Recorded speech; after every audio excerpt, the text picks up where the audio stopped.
Terkait tadi mungkin kartu tani Pak, hanya kartu tani karena ini yang menjadi topik. Kartu tani ini sebenarnya adalah aturannya itu yang mengeluarkan adalah bukan dari kami Pak, kami adalah pelaksana Pak. Jadi kartu tani itu instruksinya nanti dari pertanian Pak, dari Kementerian Pertanian. Dan sebenarnya kartu tani memang pada waktu itu diwajibkan, kemudian sudah dicabut Pak.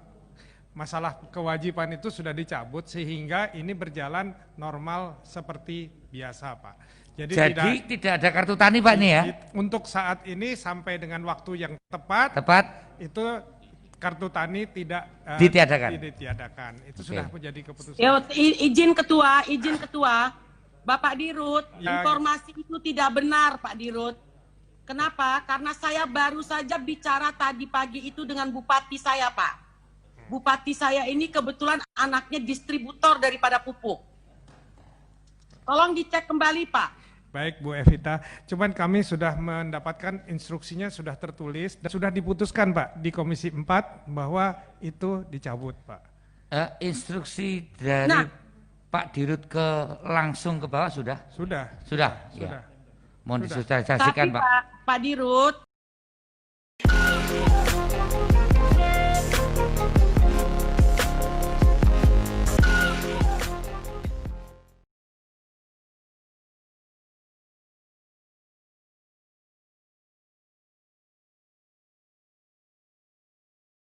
Assalamualaikum warahmatullahi wabarakatuh.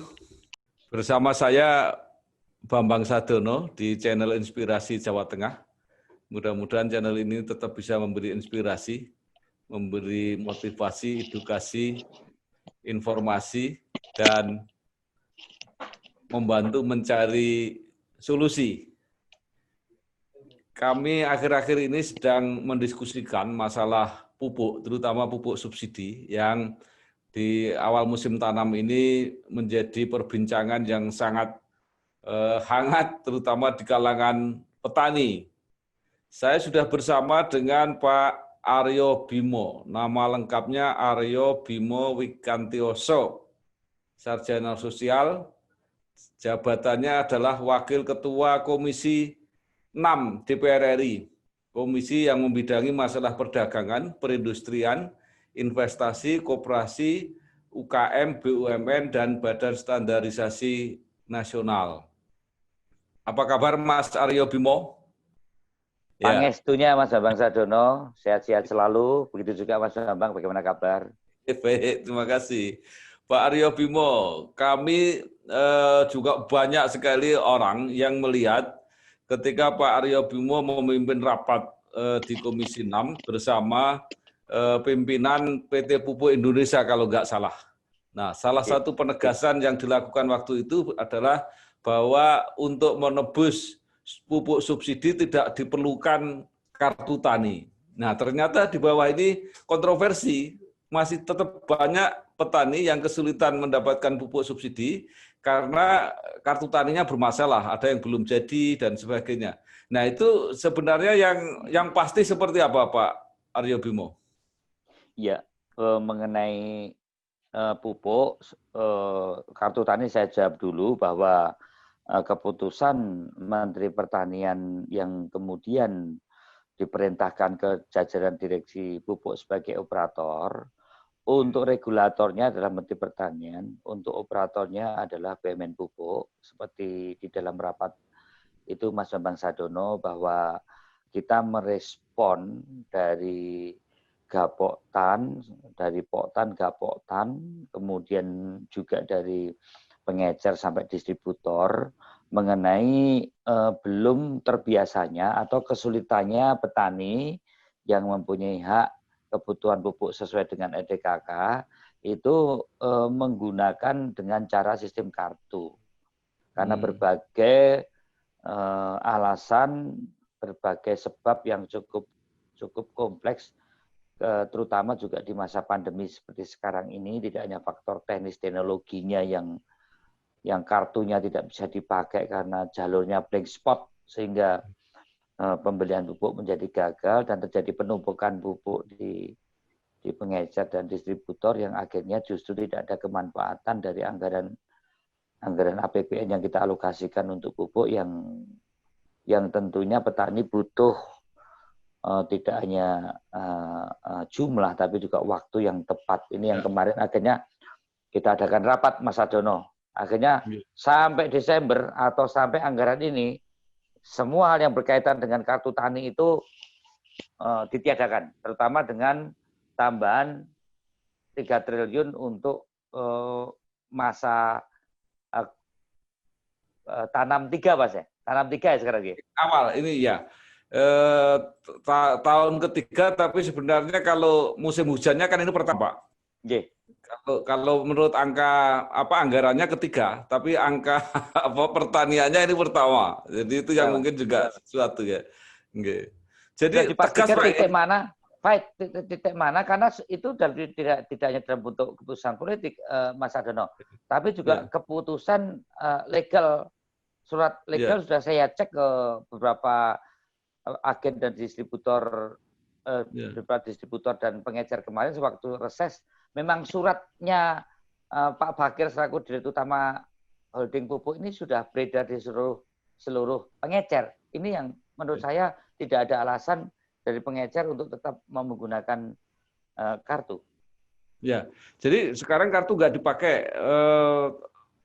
Ada yang mengatakan mereka berdasarkan pada RDKK atau ERDKK.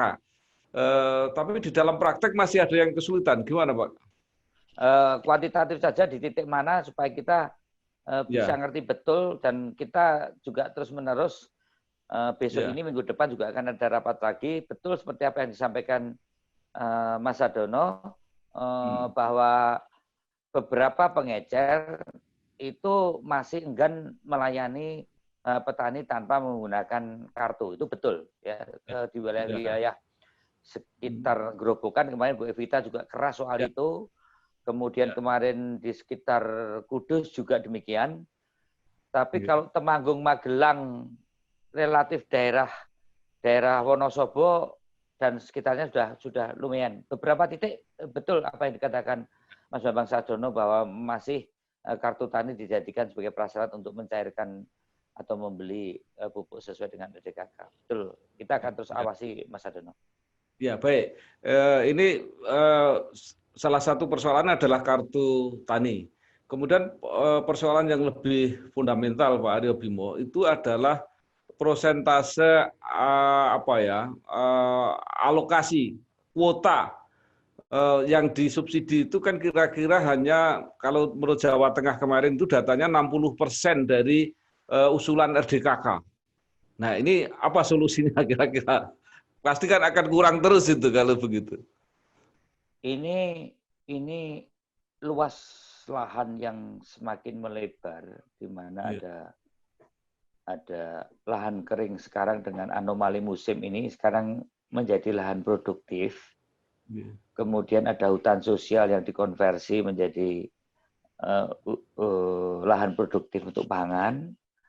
Tetapi satu pihak alokasi pupuk menjadi semakin terbatas yang sesuai dengan lahan produktif yang dalam klaster irigasi teknis kalau tidak salah, tapi yang jelas bukan lahan kering.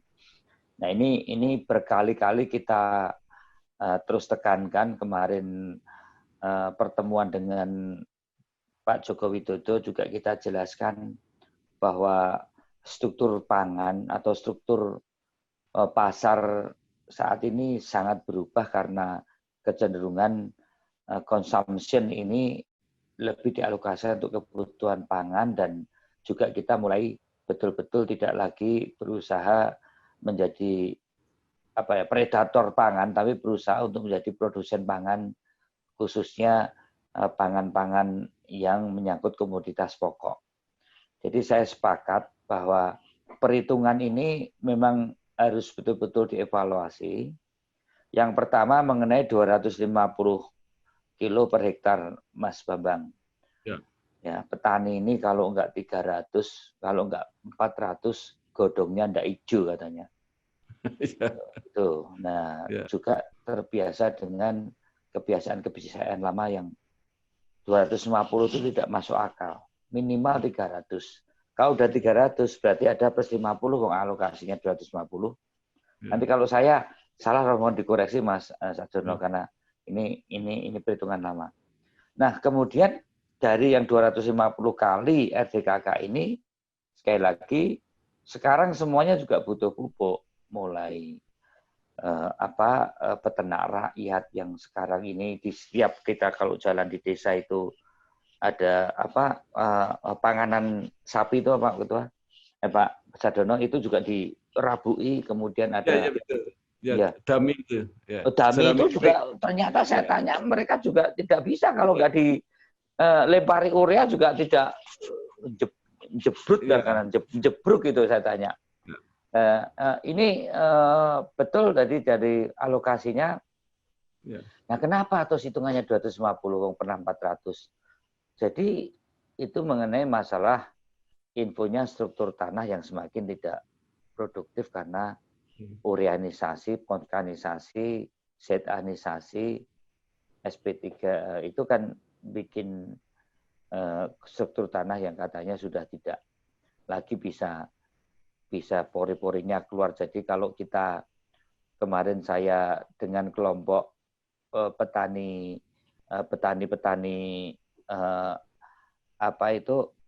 organik itu saya diajak turun ke sawah yang airnya mulai kering, kemudian tanahnya meleduk putih itu Mas. Terus kita turun, kita injek-injek itu nggak keluar airnya. Dan di dongkal-dongkal nggak ada cacingnya itu. Nah, dia ngomong inilah pupuk kalau di atas 300 kadang 400 yang terjadi semacam ini. Nah, kebanyakan mereka adalah petani-petani garapan yang menyewa lahan yang pengen menghitung antara sewa lahan dan produksi hasilnya itu bisa mencukupi, maka dia gunakan sewa 1 tahun 2 tahun itu digenjot nyanggon aspek produksinya. Nah, ini yang terjadi demikian Mas Bambang Sarjono. Jadi ini perlu harmonisasi baru. Sebenarnya yang mau kita inginkan yang seperti apa? Karena saya juga pernah mengalami waktu jadi DPR awal-awal 2004 itu kan pupuk itu kan yang di ono tuh. Bahkan sampai pengecer itu jualan di bawah harga eceran tertinggi karena dia bermain di kalau punya langganan pupuk urea Ponska SL3 itu dia akan ngambil benihnya, mungkin ambil pestisidanya, dia mungkin ambil yang lainnya. Jadi ibaratnya nasinya itu urea tapi lauknya nanti dari berbagai kebutuhan petani lainnya. Itu informasinya begitu. Nah, bagaimana kalau kita sepertikan itu? Saya pernah ngobrol juga dengan Menteri Pertanian karena situasi pandemi ini seluruh yang dulu buruh juga jadi petani, yang dulu tukang becak, kemudian tukang laden di Jakarta juga jadi petani, jadi kebutuhan pupuk juga semakin tinggi. Itu yang membuat sampai sekarang belum satu persepsi antara regulator dan user bayarnya itu petani. Petani menggunakan pupuk sekarang itu selain untuk pertanian sudah terdiferensiasi lagi dari berbagai. Sampai saya itu kadang tidak masuk akal gawe udang tambah udang yang udang yang air tawar itu pakai Pak. Pakai iya. Kok lele yo nganggo iki sakjane apa sih hubungan? Karena saya juga begitu nyambung. Nah, tapi yang harus kita awasi betul adalah urea-urea yang masuk ke pabrik tekstil itu sudah betul-betul diawasi. Nah, sebenarnya kartunisasi pakai kartu yang diinginkan cara oleh pemerintah kemarin itu untuk lebih tepat sasaran, baik itu harga, waktu, dan jumlah. Tapi sekali lagi mengubah behavior petani itu sangat tidak mudah. Tapi yang penting satu lagi yang paling mendasar, rejim subsidi itu tetap kita pertahankan, Mas Sarjono. Saya minta bantuan Mas Sarjono dan kawan-kawan. Sebenarnya rejim subsidi di DPR sudah nggak banyak. Subsidi hulu ya. Kebanyakan wis arep geser yang subsidi hilir. Subsidi pasca panen. Nah, kelompok ini sekarang semakin menguat karena tadi kelangkaan di masa kebutuhan pupuk petani yang tidak didukung keberadaan pupuk itu menjadi bahasan di DPR yang akhirnya akan menggeser pupuk itu menjadi subsidi pasca panen. Nah, tolong saya selalu bicara sama teman-teman di DPR untuk nanam 1 hektar itu butuh sekitar kalau nggak salah 2,6-2,8 juta lah. Nah, kalau subsidi di akhir panen itu butuh uang hampir sekitar 8 juta, Pak Sadono. Nah, kalau segitu 8 dari mana? Wong 2,6 aja kadang masih golek pengijon gitu loh. Apalagi kalau kecuali ada bank tani. Nah, ini yang saya matur ke Pak Sadono dan kawan-kawan, sebenarnya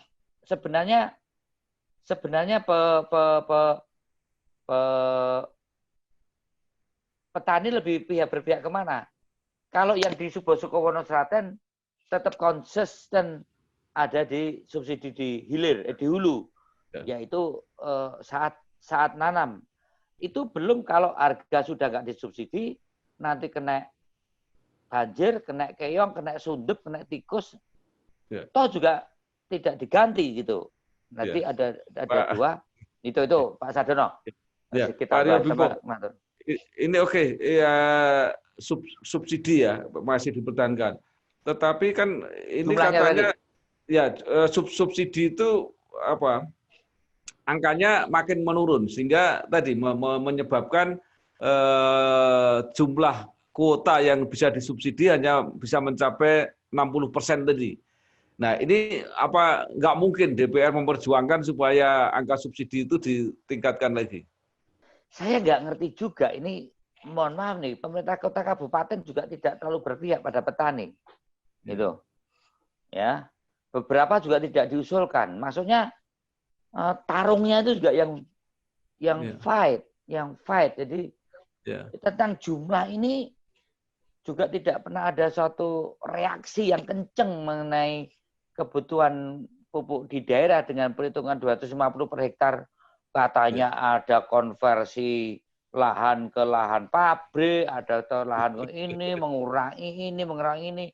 Jadi kadang apa ya, saya nggak tahu apakah pendamping petani, penyuluh pertanian di tingkat desa dan tingkat kecamatan itu masih ada atau tidak. Tetapi untuk jumlah ini harus benar-benar punya argumentasi. Contohnya di daerah pemilihan saya yang di daerah Grogol sama Baki. Saya yang fight, ya kan, walaupun itu tanah orang Jakarta yang sudah dibeli, diusulkan menjadi lahan kering, tidak masuk RDKK, ya saya kenceng, mereka masih digarap sama petani kok. Mereka masih disewa para petani kok. Nah, perubahan ini, Mas Bambang, yang perlu kita hitung, karena perubahan ini faktanya lahan yang sudah mau dikonversi itu seperti di daerah Semanggi sampai Bekonang yang kanan kiri sekarang masih ditanami itu sudah dikonversi sebenarnya, tapi mereka masih menanam. Nah, ada kecenderungan ini harus clear seperti apa sudah ngomong sama Pak Ganjar. Yang kedua Pak Bambang, bahwa kelapukan tanah ini faktanya saya nggak ngerti ya Pak Bambang. Pupuk organik yang disubsidikan dari pemerintah itu, sudah ayo dipastikan yuk. Ya, ini ada yang petro, subsidi yang petro, sama sebagian ke subsidi organik yang ke UKM. Saya nggak ngerti sebetulnya penggemburan itu cukup dengan teletong dan berbagai ramuan di bawah, atau masih dengan anggaran pusat. Karena ini tidak kecil. Ya. Dan faktanya boleh tanya ke para petani, mereka baik terutama yang grandul, itu faktanya pada nggak pakai Pak Sadono. Jadi grandulnya itu muter aja. Ya, dari pabrikan ke distributor, pengecer ke diambil, kan kalau ngambil urea harus ditangkepi sama grandul. Grandulnya bisa diputar lagi. Nah ini yang saya ingin tahu, apakah organikisasi ini juga terjadi secara alamiah atau secara turun-temurun dengan berbagai pupuk organik yang alami, yang dikelola oleh petani sendiri, atau organik yang masih dibutuhkan oleh pabrik pemerintah. Karena kalau enggak, ya bisa tak alokasikan ke situ untuk anggarannya. Tapi organisasi saya sangat setuju, tetap harus jalan, Mas Bambang Sajono. Karena kalau enggak, struktur tanahnya sangat-sangat tidak produktif. Kalau mau kita gelontor, nah 250 kilo per hektar itu agak dipaksakan sebenarnya untuk terjadi kekurangan pupuk sehingga bisa dikreasi dengan pupuk pelangi yang notabene adalah dengan menggunakan berbagai pupuk-pupuk organik. Jadi saya melihat Pak Bambang Sajono, kekurangan ini by design untuk lebih memaksakan struktur tanah itu kembali dengan konsekuensi terjadi kelangkaan dan kebutuhan pupuk yang tidak bisa dipenuhi untuk masing-masing daerah dan masing-masing kepoktannya. Ini yang saya kira Mas Bambang Sajono dan seluruh kawan-kawan di Jawa Tengah mulai merumuskan cara pandang baru tentang pertanian kita. Kalau duit saya kira saya masih bisa memaksakan, Mas Bambang Sajono. Ya. Kalau uang di sini, terutama di pandemi inilah, kemarin misalnya kita hantam lagi 3 triliun, uang sekarang ini hampir semua hobinya menanam, kok tidak ada. Nah, tetapi kalau struktur tanah, saya kira memang harus dicermati betul apakah dampak dari ureanisasi atau kimiaisasi lahan ini berdampak pada produktivitas lahan yang sampai hari ini petani juga kurang giat lah untuk menggunakan pupuk organik tradisional yang sering waktu kecil sering kita lihat dengan daminisasi, dengan retongisasi yang sudah dikeringkan seperti itu, Mas Sajono. Saya kira itu jawaban-jawaban yang dari saya. Jadi ada juga yang sampai karena saking putus asanya mencari pupuk susah, ya.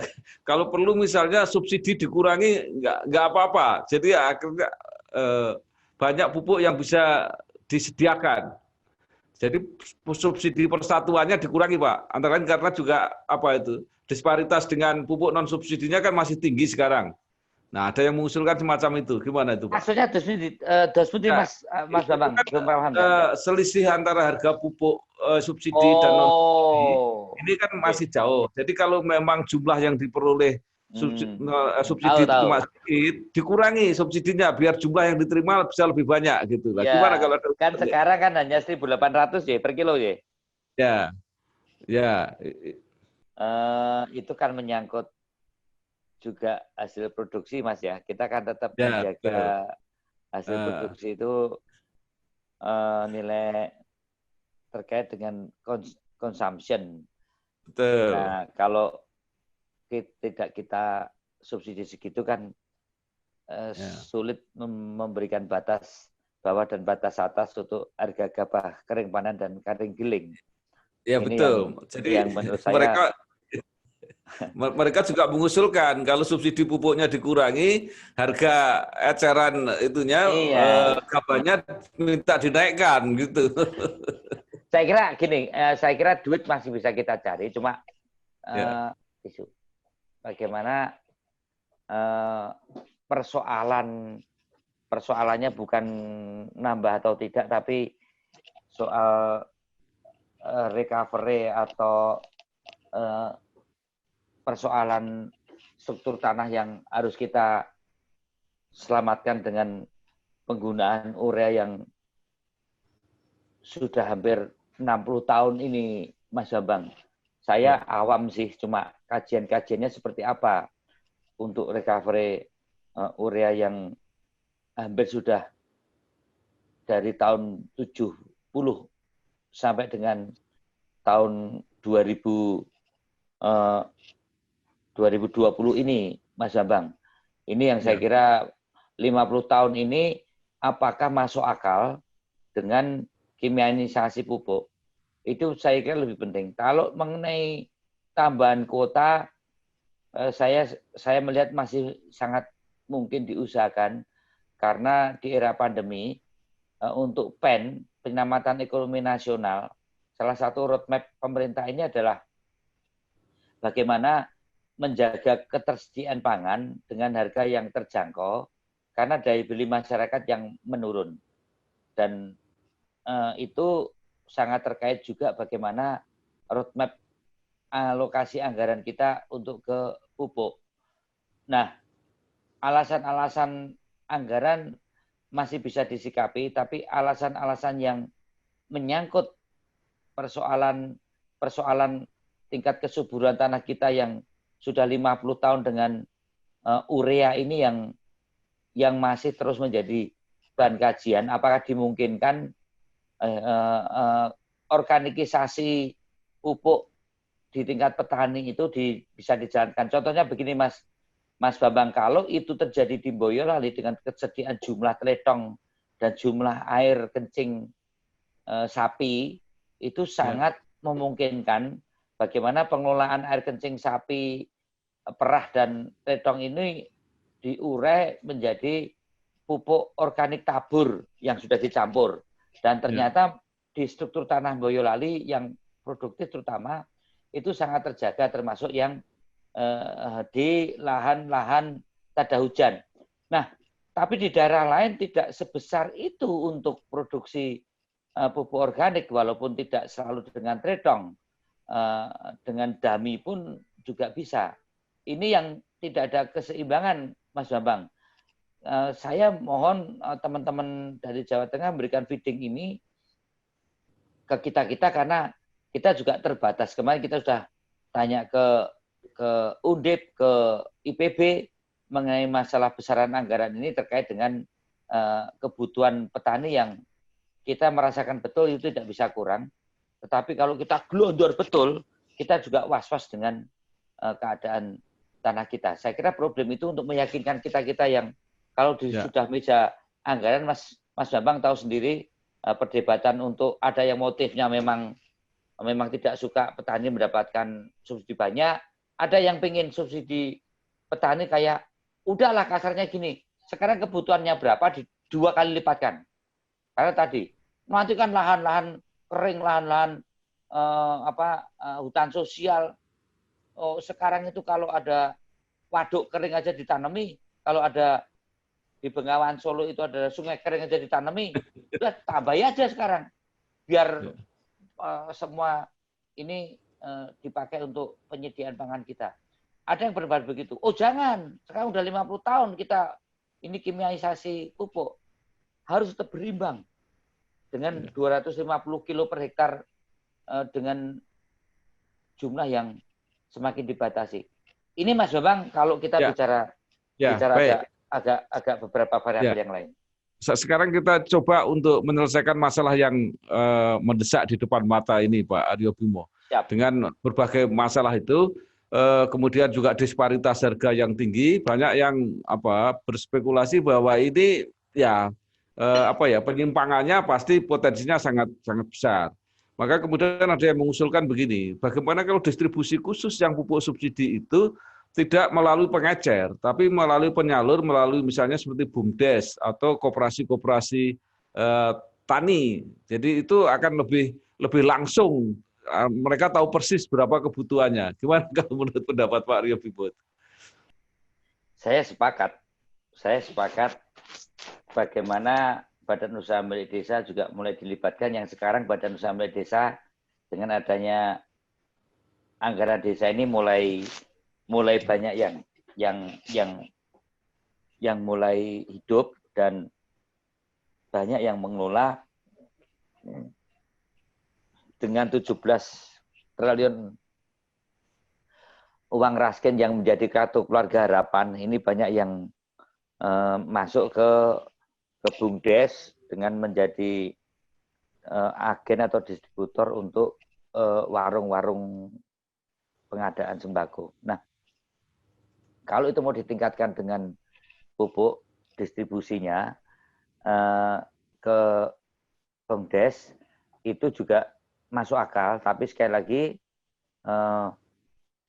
ini menyangkut masalah trust, ya, masalah trust, dan menurut saya jangan sampai BUMDes itu juga di belakangnya nanti dimanfaatkan oleh private sector yang mengendalikan pupuk, Mas Bambang. Ya. Kan tebusan pupuk ini juga membutuhkan uang yang tidak kecil. Dengan infrastruktur yang saya lihat lumayan. Beberapa kawan saya yang sama sejenis koperasi selalu gagal di tengah-tengah karena faktor putaran uangnya itu juga perlu dipertimbangkan dengan pinjaman uang-uang yang secara komersial itu masuk akal.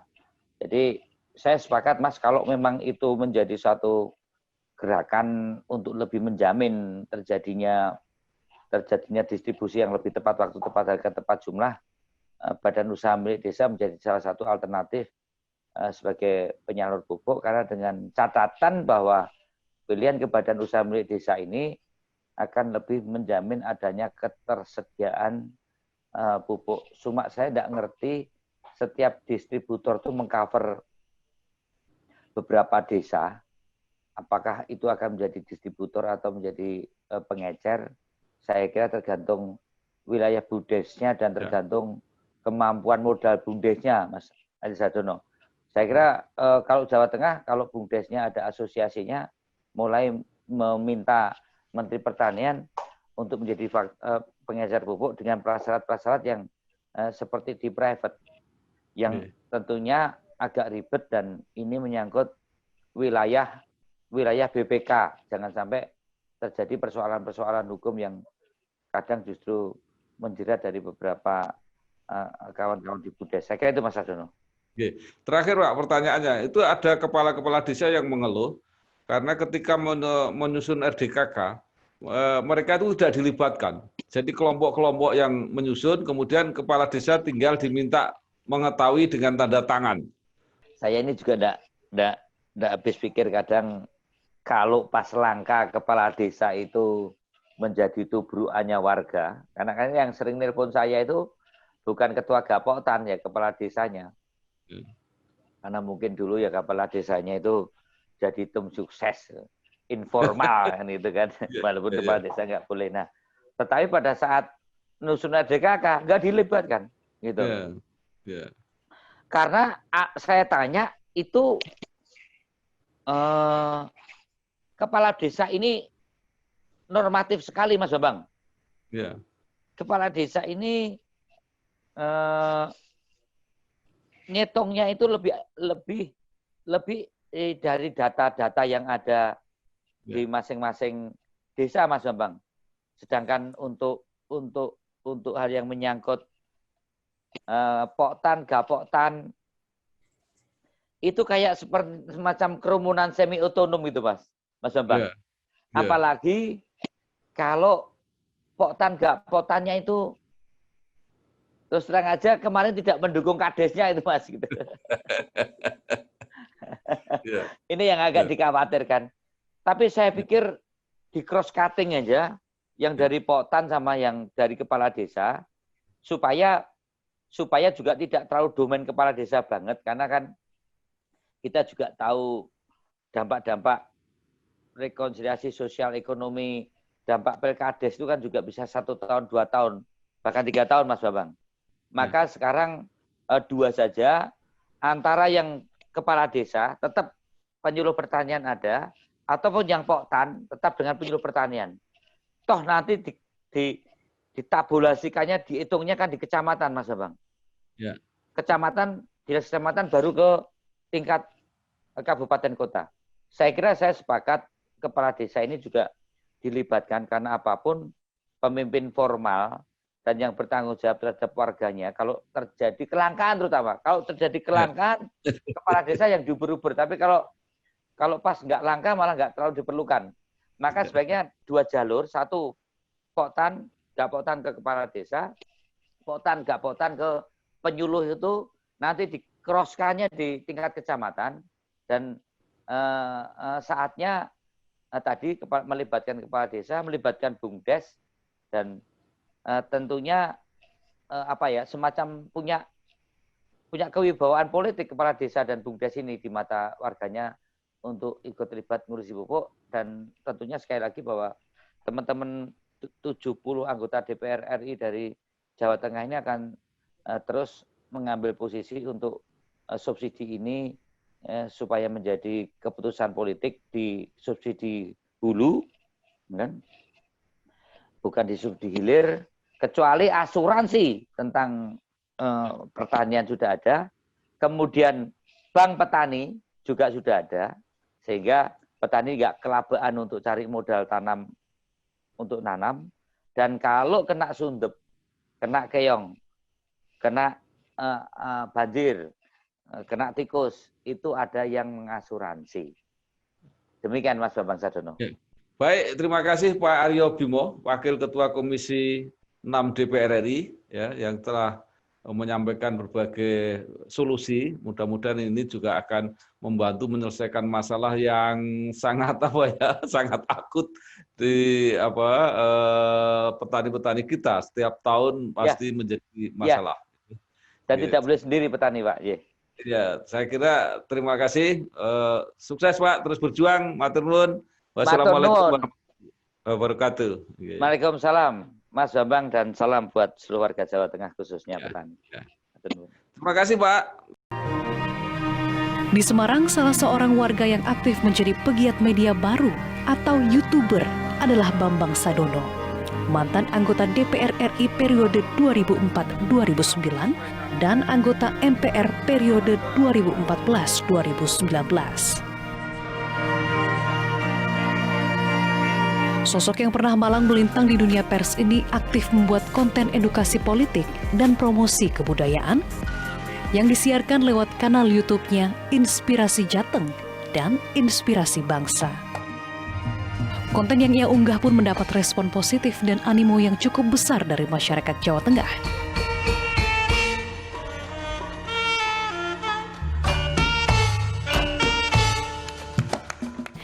Hingga kini, Bambang Sadono telah mempublikasikan lebih dari 50 video dengan 39.000 pengikut.